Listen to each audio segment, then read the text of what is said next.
그때는 월남전이 시작돼서 지금 전쟁하고 있을 때거든요. 월남에 나가 있는 우리 한국군, 그 다음에 월남은 불교 국가니까 거기와 심리전과 월남 사람들에게 동조를 얻기 위해서는 군승이 먼저 월남부터 파견을 해야 된다. 그래서 이제 최초 1기, 그때는 한 해에 1기, 2기 막 들어갔어요. 그냥 한 해에. 그렇게 해가지고 최초의 군승 7명인가 몇 명이 이렇게 들어갔고, 그 다음에 또 그 다음 몇 달 후에 또 2기 들어갔고, 내가 3기 이제 나는 3기로 군대 몇 달 안 남았는데 3기로 이제 들어가서 군포교를 시작했어요. 그때 이미 군대 내에는 교회는 다 들어서 있고, 큰 부대는 그 다음에 성당도 들어서 있고, 이미 계급적으로 상당히 높은 지위에 있고, 타종교는, 불교는 이제 가장 높은 계급이 중이란 말입니다. 중이. 달고 계급 사이에서 그분들의 그 압력이랄까 이런 걸 또 견뎌하는 고충도 있었어요. 그것에 플러스 우선 법당이랄까 종교 시설이 없으니까 가서 막연하지요, 이제. 그래서 처음에는 생각해낸 것이 천막, 군대 천막을, 폐천막을 얻어가지고 야전에다가 천막을 치고 천막법당을 시작을 하고, 그 다음에 천막법당이 용이치 않으면은 군 창고, 군 식당 이런 데를 지휘관하고 이야기해서 이동식 불상을 가방에다 모시고 다니면서 식탁에다 올려놓고 목탁 치고 법회를 본 거예요.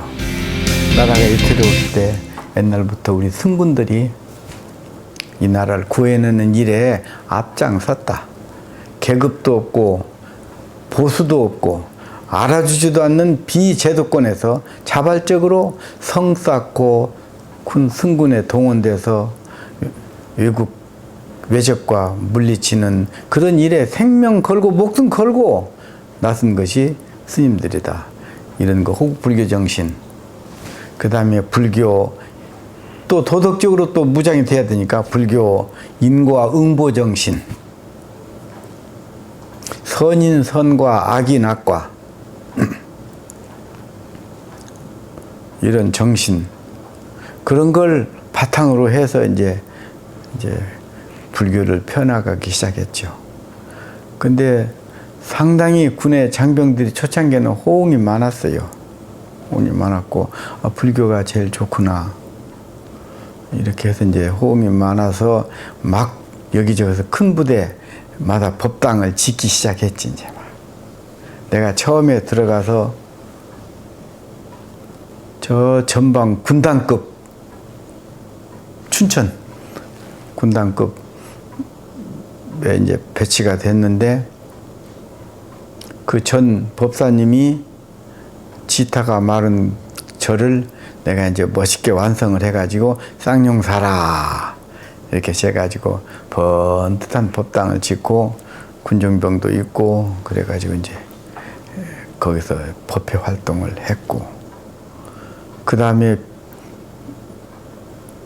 일요일이면 법회 활동하고, 주중에는 각 부대마다 그 당시는 전투, 각계전투, 무슨 여러 가지 교육이 있는데, 인격 교육이라고 있어요. 그거 1시간씩 있어.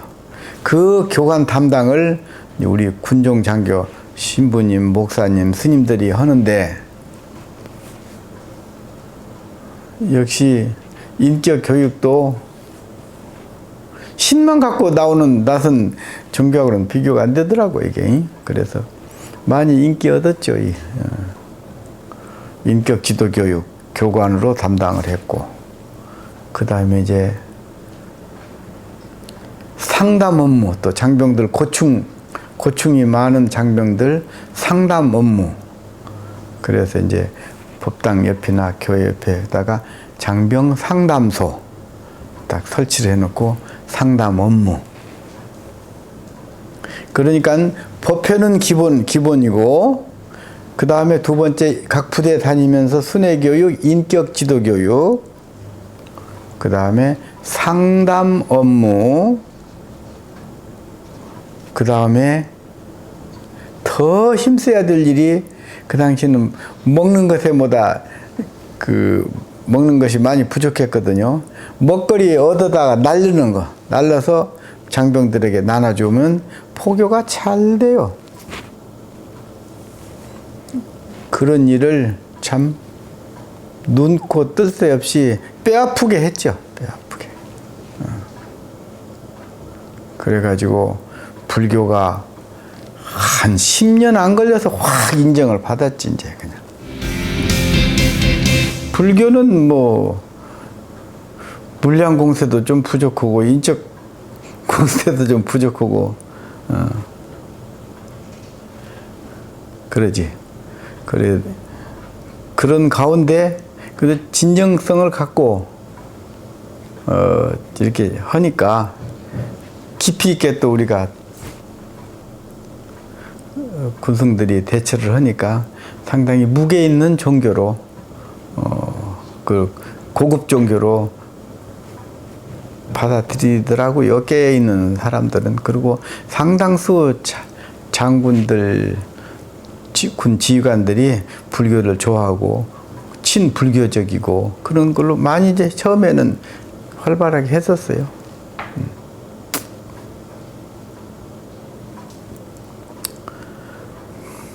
그 다음에 이제 요령이 생겨가지고 군대는 교육기관이 많이 있거든. 육군사관학교, 해군사관학교, 공군사관학교, 그 다음에 훈련소, 그게 다 교육기관이요. 공군 교육단, 뭐 해군 교육사령부 뭐 이런 게 있었어요. 그게 이제 입대하는 장병들이 다 집결하는 곳이니까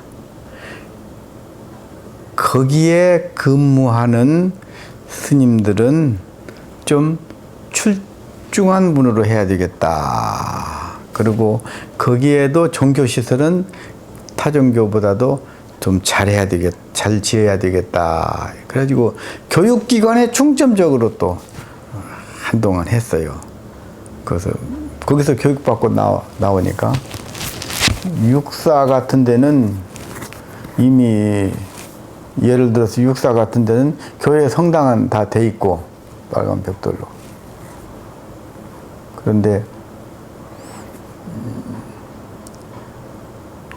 그 법당이 하나 있었는데 상당히 좀 좁고, 그래서 내가 두 번째 들어갔는가? 법당 그 호국 선원이라 그래서 크게 지어서 한 500명이 들어가도록 크게 지었어. 그래가지고 생도들 앉혀놓고, 그 당시는 책상 자리가 좀 익숙해졌는데 앉혀놓고 명상 참선도 하게 하고, 상당히 육사는 그 정신에 육군 사관학교 그 군인 정신에 부합하도록 정신교육을 많이 시켰는데 그것도 거의 뭐 주도권을 잡았지. 가장 효과적으로 적은 시간에 적은 자본으로 결실을 거두려면 군포교를 중점적으로 해야 된다. 대학생연합회 얼마나 오래됐어? 없어졌다. 또 생겼다가 없어졌다. 이러잖아 지금. 경찰 포교, 뭐 직장 포교도 지금 열심히 하는데 그것도 없어졌다, 있어졌다, 또 이렇게 한단 말이야. 근데 군포교는 항상 군이 존재하는 거니까. 그래서 모든 총단의 포교 역량을 제1순위로 군으로 해야 되겠다. 나는 그런 생각을 늘 갖고 있어요. 왜냐하면 그게 짧은 시간에 집단적으로 모여 있잖아요. 짧은 시간에 몇 배의 효과를, 적은 자본으로 몇 배의 효과를 걷어낼 수가 있다. 근데 한 가지 문제는, 이것은 경제적으로는 소득이 없는 복이야. 투자를 해야 돼, 군복에는. 먼저 진정성 있는 부처님 진리 갖고 해야 되고, 젊은이들 감정에 맞는 부처님 진리를 발췌해서 전달해야 되고, 중요하잖아요, 그거. 젊은이들 마음에 안 와닿는 부처님 진리 갖다 들이대봐야 감동이 있겠어요. 네가 주인이라는 거, 네 마음이 주인이라는 거, 네 마음이 창조주라는 거. 그 젊은이들한테는 확고한 신념을 심어줘야 돼요. 너를 누가 만들었느냐? 부모가 만들었다. 부모님 뭘 가지고 만들었느냐? 하나님 갖고 만든 게 아니야. 마음 가지고 만들었어, 너를. 마음 가지고 키워낸 거야. 그렇잖아요. 과정은 인연법이고, 시작은 마음 가지고, 키워낼 때도 마음 가지고.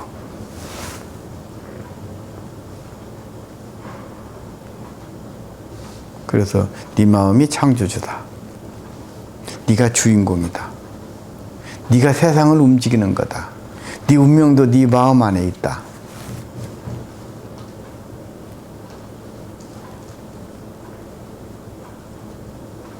잘못하면 악도에 떨어진다. 그건 불행하다. 그것도 네 마음 안에 있다. 천당과 지옥이 네 마음 안에 있다.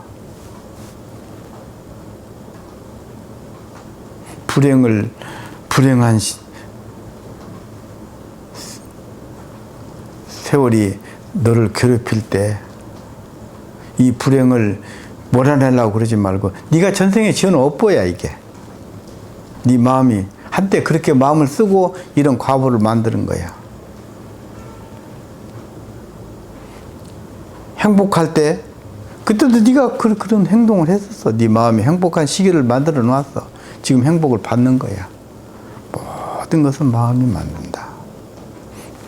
바로 네 마음이 주인공이니까 네가 주인공으로 살아야 돼. 전쟁 끝날 무렵에 가가지고 끝내고 왔어요. 네, 1년. 막바지가 더 이제 막바지 서로 땅이면 땅 주도권을 챙겨야 되니까 그 막바지 치열한 전투들이 가니까 있더라고요.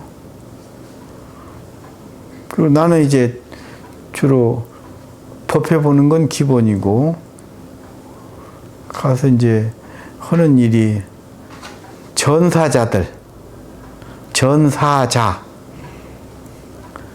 그분들을 연불 해서 다 극락세계에 가도록 기도해 주는 거, 그 역할을 했어요. 우리 또 나는 군수부대에 있었고, 모든 시체들이 다 월남에서 돌아가신 우리 장병들 시체들은 군수부대로 와요. 거기서 거기서 모아가지고 연불해서 묶어서 그 다음에 냉장고에다 냉동시켰다가 한 달에 한 번씩 화장해서 고국으로 보내는 일, 그런 일이 이제 또 내 임무 중에 하나였어요. 전쟁터에 가서는 내가 지켜줄게. 부처님이 네 마음속에 있어. 지켜줄 거야. 그리고 우리의 전쟁은 명분이 있어서 와서 자유를 지키기 위해서 왔지 않느냐? 그리고 대한민국의 그걸 대표해서 왔지 않느냐? 명분은 있다. 자유를 수호하는 사람으로, 또 대한민국을 우리 조국을 지켜내는 호국일원으로, 그리고 또 전쟁하다 보면 죽음이라는 게 있으니까, 총 맞아서 죽을 때는 당당히 죽자. 내세에 또 있으니까. 비굴하게 죽으면 내세에 아주 초라하게 그냥 내세도 그런 데로 간다. 되겠느냐? 그래. 죽게 될 때는 당당하게 죽고, 사나이가 굳게 살아야지. 이런 거 자존심 찾고 얘기해주고 부처님 지켜준다. 내가 너희들 전투하러 나가면 기도해줄게. 그리고 기도하고 또 같이 전투하는 데도 참가하고 그런 역할을 하는 거죠. 뭐 이제 부상자들도 가서 위로해야 되고 야전병원 그런 거 다 스님들 하는 일이 그런 거예요. 가서 위로해야 되고 상처도 만져주고 지금 부모가 없으니까 부모 역할을 해줘야 되고 어디 다리가 여기 아이고 관통했구나. 야 총알이 심장으로 안 들어가면 다행이네. 이거 빼내면 돼. 곧 낫는데 그렇게 하고 괜찮아. 이게 영광스럽지 않아? 너 나라를 위해서 자유소를 위해서 총 맞았다. 그게 자꾸 명분을 챙겨주면은 좋아요. 어떻게 해서 그 일이 일어났느냐 하면은 우리가 나트랑에 군수 부대가 있었고 그 마을 절들이 있어요. 베트남 절들이. 그게 나하고 연배가 비슷한 스님이 있었어. 젊은 스님이. 틈만 나면 나한테 놀러 와. 정문 뒤에도 보내달라고 그래서 나한테 와서 놀다 가고 군법당에서 그분도 영어 좀 하고 나도 영어 좀 한다고 이제 그때는 그렇게 놀다 그렇게 하고 그런데 자기 은사 스님이 산골짜기에 있대. 자기 은사 스님이 노인인데 거기 좀 어느 날 같이 가자는 거예요. 그래서 따라갔지. 근데 군대 찝차 하나 얻어가지고 우리 운전병 데리고 나도 군복을 입고 그러고 그 스님 앞에 타고 나 뒤에 타고 그래서 자기 은사 스님 만났어요. 시골절이더라고. 막 그냥 바나나 밭 속에 그렇게 들어있더라고. 근데 그 은사 스님한테 절하고 이제 그 스님 은사 스님이라고 소개하고 이러는데 그 마을 베트공들이 있지. 그러면 이제 그 사람이 나타나가지고 총 갖고 와서 이거 군인 죽여야 된다고. 근데 이제 그 노스님이 그러지 말아라. 그거는 스님 말을 잘 들어요. 군복은 입었지만 이건 스님이다. 아니다 스님아 지금 계급장 다 됐지 않느냐 지금 군복 입고 저놈들이 우리 죽이려고 왔는데 그러니까 아니다 하지 말아라. 이건 스님이다. 군인 스님이다. 총도 없지 않느냐. 스님 쏘면 너희들이 지옥 간다. 너희 3대가 지옥 가. 막 그런 얘기를 하는 것 같아. 베트남 말로. 막 그러니까. 순진해요, 그 사람들은. 들어요. 여기서 왜 왔냐고. 나도 스님이다. 여러분을 위해서 기도해 줄게요. 반야신경을 읽었지. 그랬더니 스님이거든. 그러니까 자기들도 이제 총 놓고는 합장하고 그러고 돌아갑시다. 살아서 그냥 그때는 몸이 다 오그라들었지. 그냥 다 오그라. 그래갖고는 빠져나왔어요. 그때 하마터면 죽을 뻔 알았지. 오자마자 막 저기서 파박 쏘았으면 죽었지. 근데 그 사람들이 다 기본적으로 불심이 있기 때문에 자기들이 존경하는 스님이 거기 있잖아. 그 노스님이. 그러니까 사는 거야. 그 부처님 덕으로 사는 거야. 교육생들이, 삼촌 교육생들이 그 당시는 시골 도로가 비포장 도로라서 도로 작업을 많이 나갔어요. 그 교육생들이. 자갈 다시 깔고 파여진 데는 뭐 굴곡이 심하니까 자동차가 막 부서지잖아요. 그런 걸 자갈로 다시 깔고 평탄 작업하고 이런 일을 하는데 버스가 지나가니까 애들이 그냥 군복 허름한 거 입고 일을 하니까 이렇게 이제 손을 흔들고 이랬단 말이에요. 근데 삼촌교육생 요거 이렇게 해서 담배 달라는 얘기야. 담배 못 피게 돼 있거든. 근데 그 버스 승객이 자기가 피던 거 반각을 이렇게 던져버린 거야. 그걸 살짝 숨겨갖고 와서 저녁에 이제 네모반 천막친 연병장 한가운데다가 철조망을 이렇게 높이 쌓아놓고 그 안에 천막 쳐놓고 그 애들 생활하거든. 삼종교육생들은 잘못하면 튀니까. 거기서 이제 이걸 했던 거야. 이제 그 안에서 보초병이 있을 거 아니야. 담배 피지 마라. 그러니까 이거 승객한테 주웠다. 너도 한 대 피워. 이렇게 된 거야, 이제. 그러니까 안 돼. 너들 법대로 해야 돼. 교육생들은 못 피워. 그래도 막 피니까 이제 담배를 뺐다가 이제 막 실갱이가 벌어져가지고 총까지 뺏긴 거야, 이제. 그래갖고 총격전이 벌어진 거야. 우당탕 막 그냥. 그 보초병이 4명인데 아마 서너 자리를 뺏겼다고 그래, 총을. 걔들한테. 그러니까 총격전이 벌어지니까 이제 사상자가 나오지. 그애들 튀어나오니까 밖에서 또 천막에다 대고 총을 쏘지 또.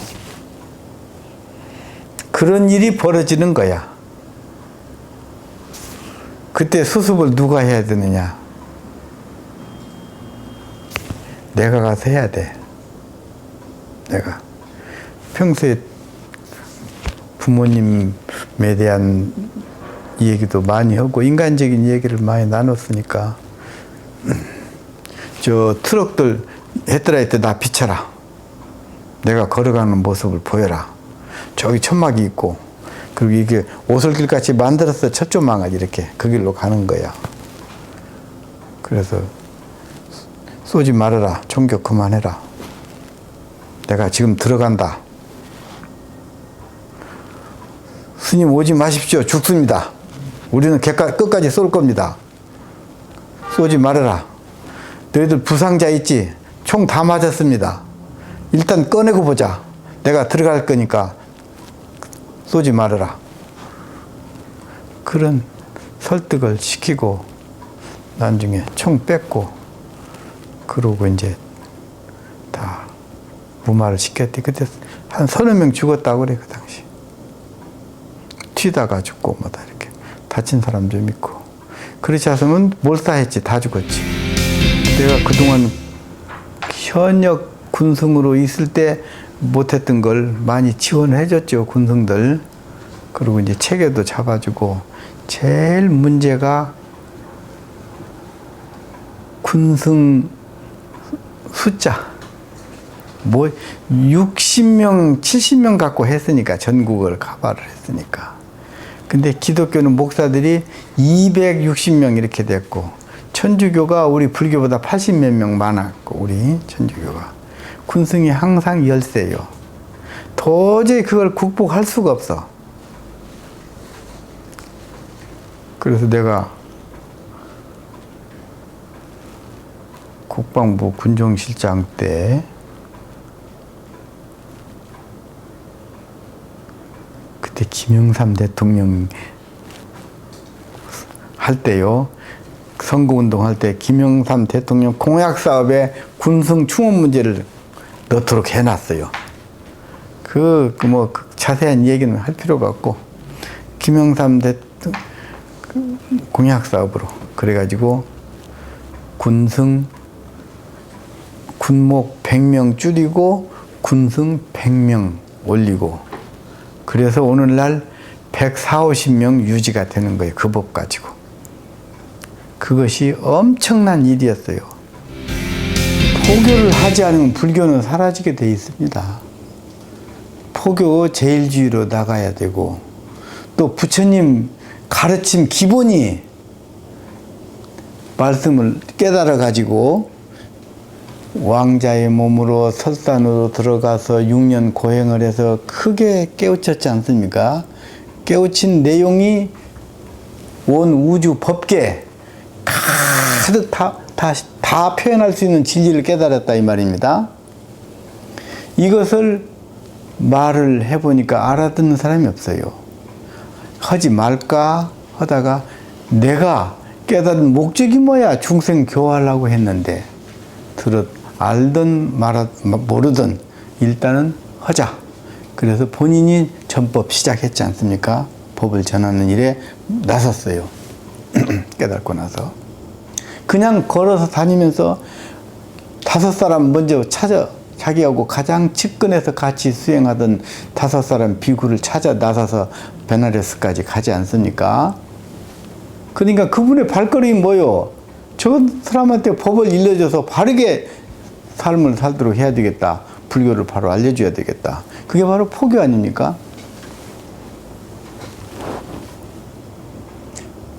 만약에 포교가 아니면은 불교는 존재할 필요가 없다 이 말입니다. 그래서 부처님이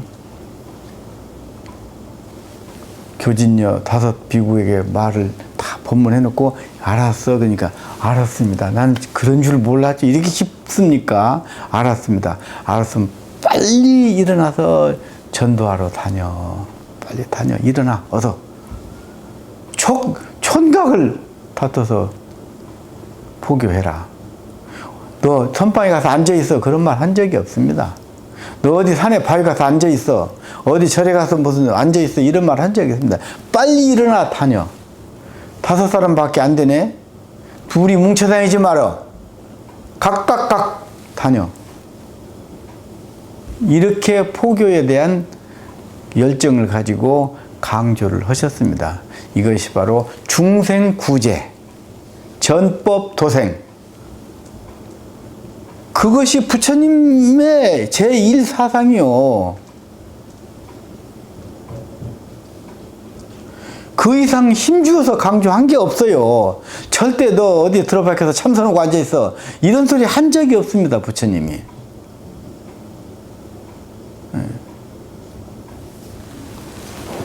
앉으나 서나 포교해. 중생교화, 법을 전해. 그럼 너도 수행이 저절로 될 것이고 너도 공덕이 생기고 복이 생기는, 네가 부처님 은혜에 빚 갚는 게 그거야. 먼저 나부터 모범이 돼야 되지. 그리고 자비로운 행동을 해야 돼. 불교 많이 아는 건 둘째 문제야. 그래서 이분으로부터 호감을 사게 해야 돼. 그러려면 나는 엄청난 노력을 해야 돼요.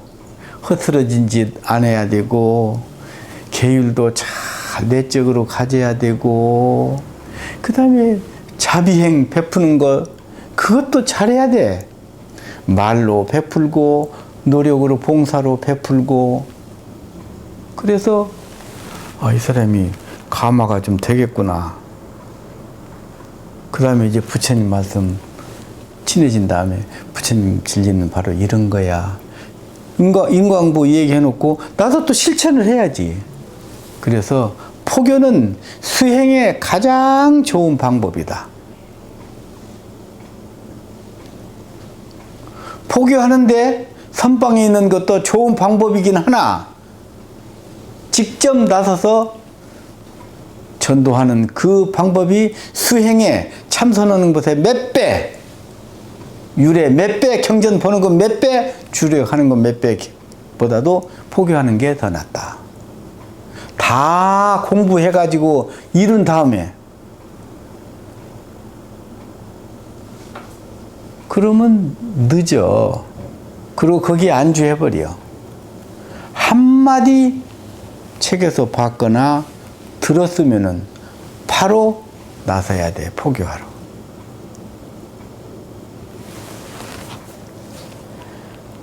그랬을 때 그럼 포교? 누구 좋라고 포교를 해? 누구 좋기는 세상이 좋아지지. 그 다음에 내가 그만큼 인격이 높아지고 내 행동이 바르게 쓰고 내 삶이 달라지는 거예요. 그래서 보시, 육바라밀 중에 맨 처음에 보시. 왜 그러다 육바라밀 맨 처음에다 넣어놨겠냐, 보시. 그게 공덕을 쌓는데 가장 효과적이고 확실한 거기 때문에 앞에다 보시를 넣는 거야.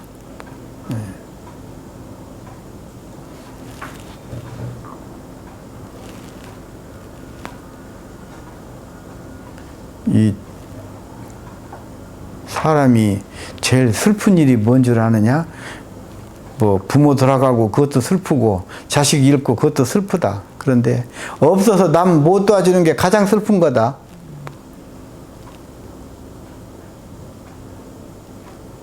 나쁜 것이 뭐냐? 있는데도 안 도와주는 것은 가장 나쁜 거다.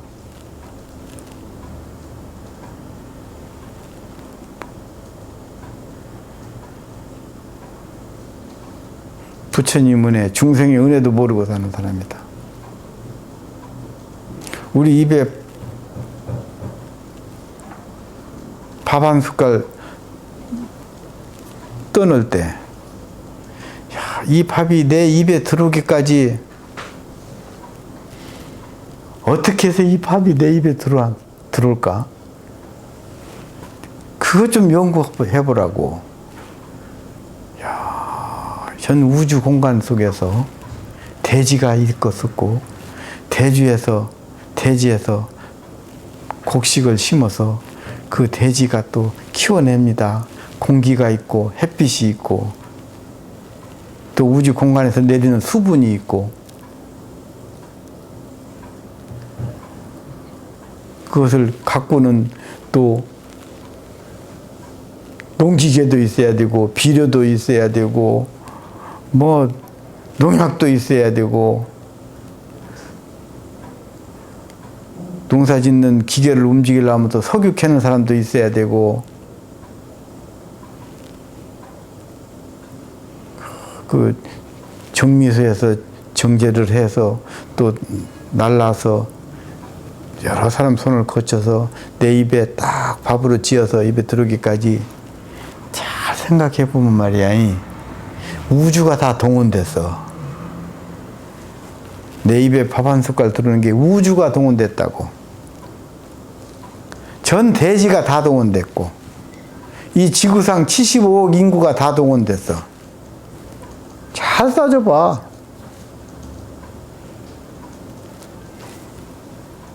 (70억) 인구가 다 동원됐어.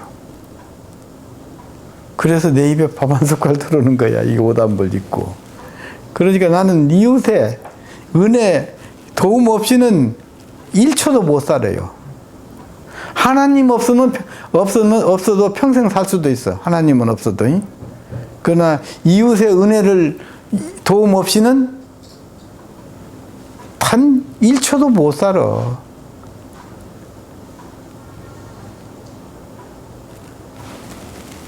내가 물 한 모금 먹는데 이게 누구의 은혜요? 누가 여기다 물 떠다 놔서? 절대 이게 하나님 아니야. 중생들이 다 물을 땅속에서 캐가지고 정제를 해서 컵도 만들고 뭐 해서 다 전체가 다 동원돼가지고 물 한 모금에다 갖다 놨단 말이에요.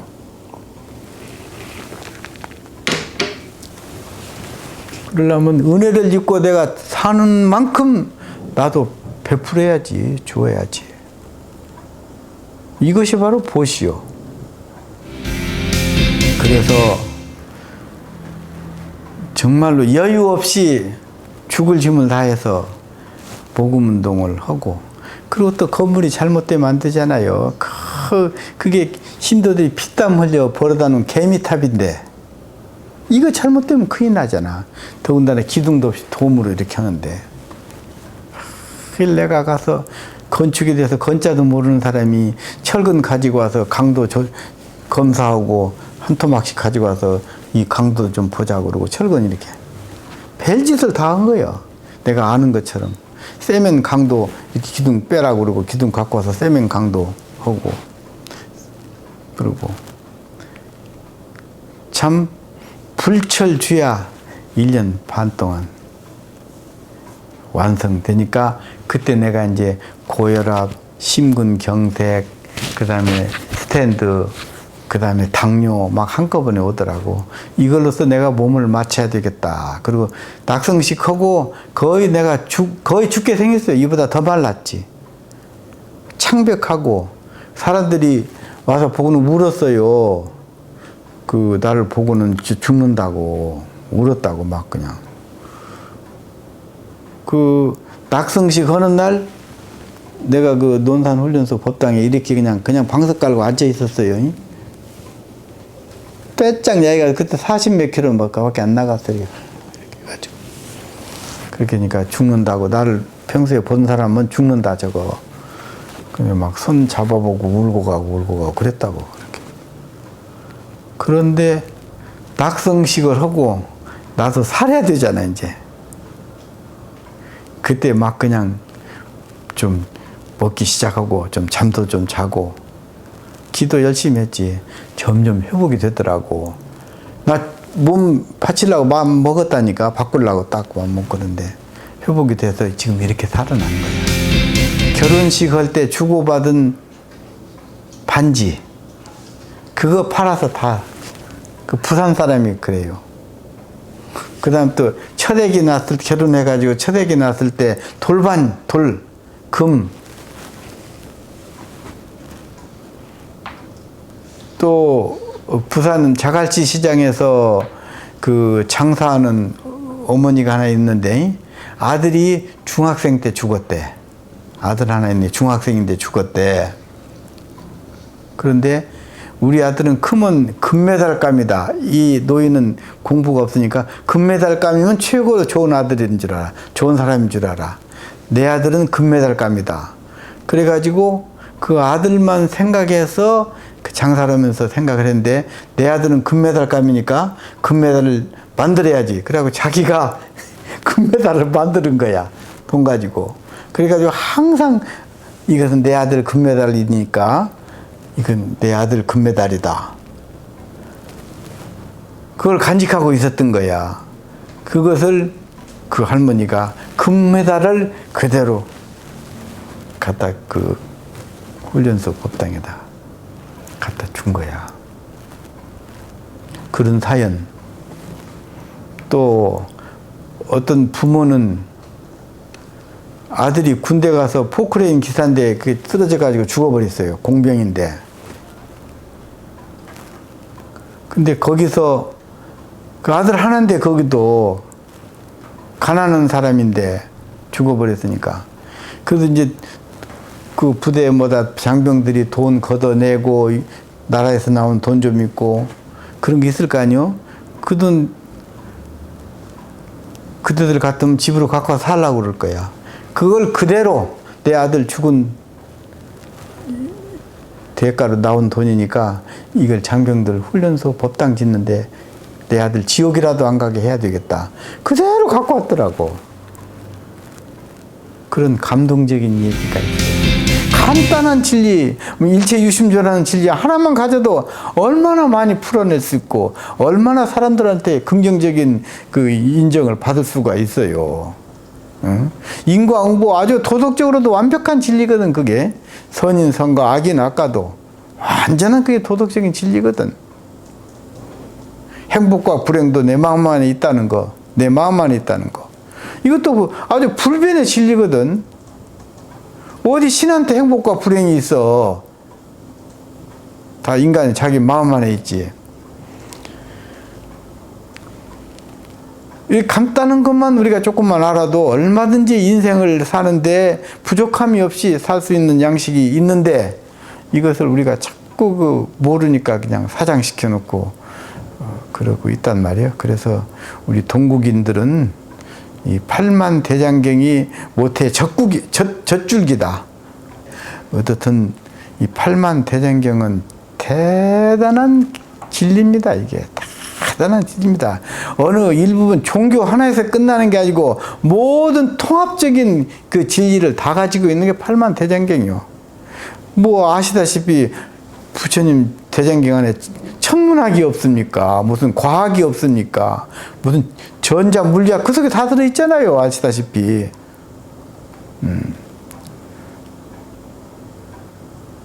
법도 이 안에 들어있고. 그래서 동국인들이 팔만대장경을 가지고 있으면서도 그것을 그 빛을 제대로 개발하지 못하고 뭐다 겉돌다가 이렇게 대학이 위상이 상당히 실추됐는데 이것을 반드시 회복을 해서 인류 대학으로 대한민국뿐만 아니라 세계 인류 대학으로 인문학하면 동국대학, 동국 유니버시티 이렇게 해서 각 세계 석학들이 여기 와서 강의도 하고 공부도 하고 이런 대학으로 만들었으면 참 좋겠다.